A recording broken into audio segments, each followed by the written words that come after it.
მე სიამდვილეში დღეს აქ მოვედი იმისთვის, რომ საზოგადოებაზე ამეხსნა ქართული ოცნების სამი ტყუილი. პირველი ის, რომ მათ დააფინანსებს თავარი ოპოზიციური პარტია, იმისთვის, რომ დაეშალათ ოპოზიცია, პარლამენტში მარტო ყოფილიყვნენ ზოგადად და ფაქტობრივად განადგურებულიყო ოპოზიციური ინფრასტრუქტურა. მე დავსვი ძალიან გასაგებად კითხვა.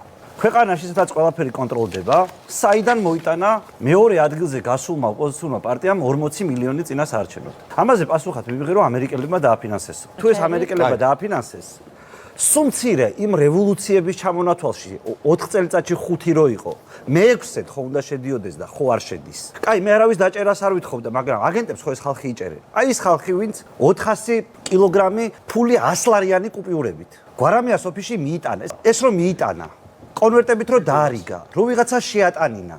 აი ამის გამოვლენას რა უნდოდა გარდა ზოგადი პასუხისა, თქვა რომ იცი რა ამერიკელებმა დააფინანსეს. მეორე საკითხი იყო 4 ოქტომბერი.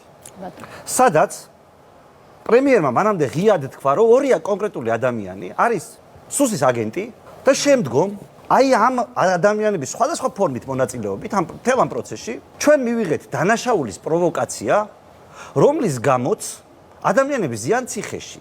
ბატონო მამუკა აქ ირიბათ აღიარა ის რომ ნაწილობრივ შეეშალა პრემიერს, იმიტომ რომ ბატონი ნოდარმელაძე არ ყოფილა არაფერში შუაში და მარტო ხაბეშვილი ყოფილა. მაშინ ჩემი კითხვა, იქნება კიდე გეშლებათ და ის პატიოსანი კაცი თუ არ აღმოჩნდა სუსის აგენტი, იქნება პატა მანჯგალაძე არ არის დამნაშავე, მას რატო არ უშვებთ? რატო არ გაემიჯნაო? და გაემიჯნა ბატონო მამუკა. პატა მანჯგალაძე არ ყოფილა პრეზიდენტის სასახლესთან. ხო შეიძლება რას თქვით რომ ყველაფერი მართალი იყოს. ადამიანი უცბად გაემიჯნა და ასე გამოხატა კონკლუდენტური მოქმედებებით იურიდიულ ენაზე რო გითხრათ.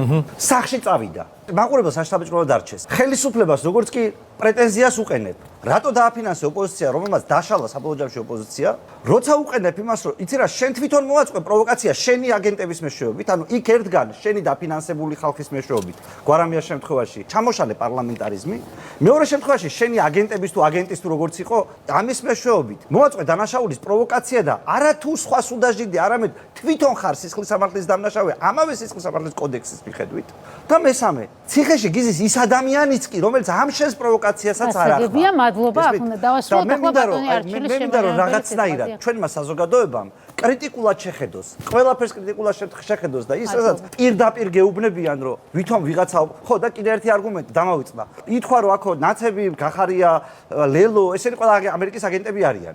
გვარამიაც ამერიკის აგენტი იყო. და რანაირად თუ ყველას ამერიკელები აფინანსებდნენ, ის მაინც როგორ არ უთხრეს რომ ხალხო თქვენ ყველანი ჩვენები ხართ. ერთმანეთს ნუ ამხელთო, იმიტომ რომ მთელი ოპოზიცია ვინც მე ახლა ჩამოვთვალე, გვარამიას ამ 40 მილიონში ამხელს. გასაგებია, მადლობა.